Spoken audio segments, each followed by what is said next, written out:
Assalamualaikum dan salam sejahtera kepada medium Dayang.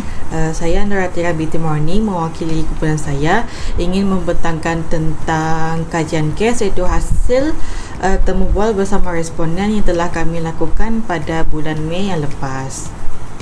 Berikut merupakan latar belakang responden yang telah kami temu bual untuk melengkapkan kajian kes ini. Beliau merupakan Cik Dayang Nurlisa binti Abang Zana Abidin yang juga merupakan pensyarah bahasa di Fakulti Bahasa dan Komunikasi di UNIMAS. Beliau juga telah berkhidmat selama 5 tahun di UNIMAS dan mahir dalam subjek sublinguistik bahasa Melayu dan komunikasi profesional. Kami telah memilih beliau kerana beliau sesuai untuk menjawab persoalan kajian kami, iaitu bagaimana 3 aspek utama, iaitu komitmen, pengurusan masa dan work hard vs work smart mempengaruhi organisasi. Slide berikut menunjukkan 3 aspek utama yang telah kami pilih, iaitu komitmen, work hard vs work smart dan pengurusan masa. Setiap manusia mempunyai 24 jam yang sama dan bergantung kepada kreativiti sendiri untuk menguruskan masa tersebut. Pengurusan masa merujuk kepada satu konsep yang berkait rapat dengan menguruskan masa individu yang berkesan. Dalam konteks organisasi, pengurusan masa amatlah penting supaya seseorang pekerja itu bijak untuk membahagikan masa mereka dengan bekerja dan masa untuk mereka melakukan hal-hal peribadi mereka.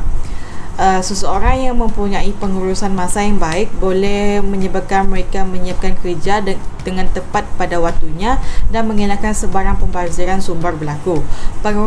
Pengurusan masa yang baik juga dapat mengelakkan seseorang itu daripada tertekan kerana mempunyai masa yang mencukupi untuk membuat kerja dan melatih seseorang itu untuk berdisiplin.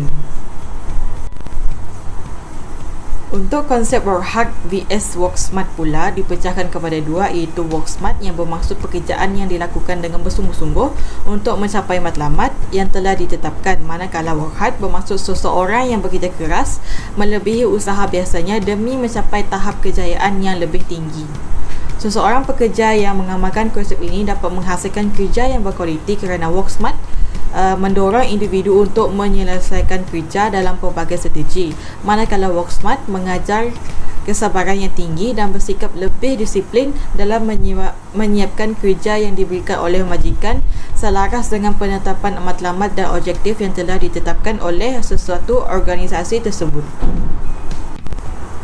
Untuk konsep komitmen pula yang membawa maksud satu usaha dan kerja keras yang ditunjukkan oleh pekerja tersebut. Kepentingannya ialah dapat meningkatkan produktiviti pekerja kerana pekerja tahu apa yang patut dilakukan dalam syarikat tersebut dan apa tanggungjawab mereka dalam syarikat tersebut. Di samping dapat membantu pertumbuhan positif organisasi.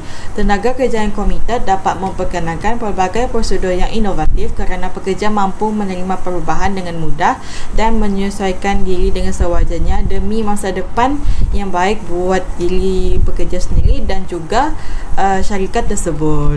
Seterusnya ialah bagaimana untuk menggalakkan sikap tersebut dalam organisasi. Pertama ialah pengurusan masa. Peka terhadap tarikh penganggaran, utamakan tugasan yang penting, jadual masa kerja dan senarai semak.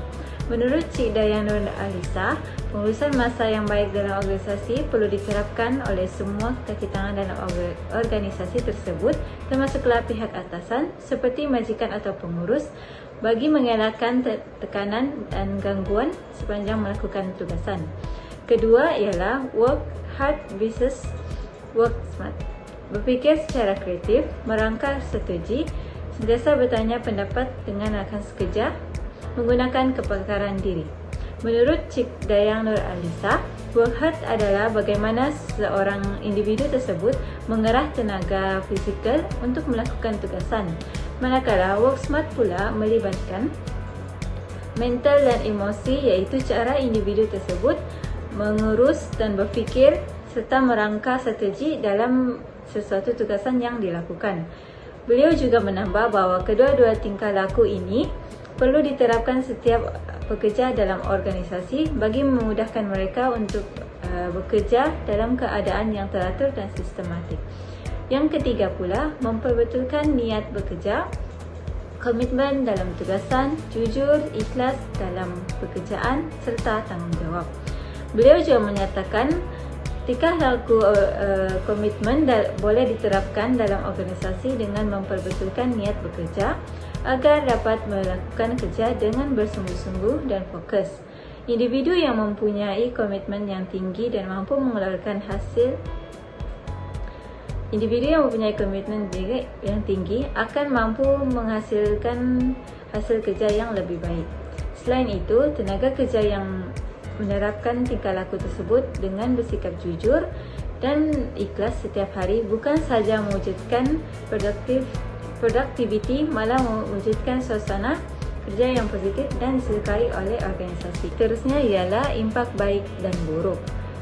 Dari segi pengurusan masa, menentukan matlamat sebelum memulakan aktiviti harian yang baik berpandukan sistem penjadual harian, pembagian masa lebih teratur dan menjadikan individu tersebut lebih produktif dan berjaya. Manakala impak buruknya pula, masa yang tidak teratur dan banyak pekerjaan akan tertunda dan tertangguh. Tidak dapat menyelesaikan pekerjaan tepat waktu, turut membebankan diri sendiri juga menyusahkan orang lain. Dari segi work hard dan versus work smart, impak baiknya adalah mendapatkan hasil kerja yang baik dalam jangka masa tertentu dan kelihatan lebih teratur dan tersusun. Banyak aktiviti lain yang dapat dilakukan kerana konsep kerja work smart.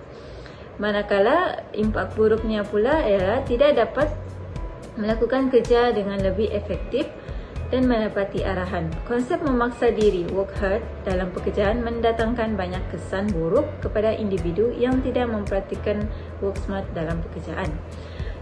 Seterusnya, komitmen memupuk sikap tanggungjawab yang tinggi dan ikhlas dalam melakukan kerja demi pencapaian diri dan organisasi, juga mengelakkan individu berhenti kerja kerana mempunyai tanggungjawab yang lain. Manakala impak buruknya pula, sukar jika individu tidak suka terikat dengan peraturan yang ditetapkan dan akan memberi kesan buruk kepada orang sekeliling, juga menjejaskan reputasi syarikat. Kesimpulannya, individu itu hendaklah bijak dalam menguruskan masanya, iaitu masa untuk bekerja dan masa untuk hal-hal peribadi. Individu perlu memberikan sepenuhnya komitmen terhadap tugasan dengan memberikan sepenuh usaha terhadap kerja yang dilakukan. Selain itu, individu yang mengamalkan konsep work hard mampu membawa organisasi untuk mencapai matlamat dan objektif yang diingini, manakala work smart iaitu dengan menggunakan kemahiran dan pengetahuan yang sedia ada.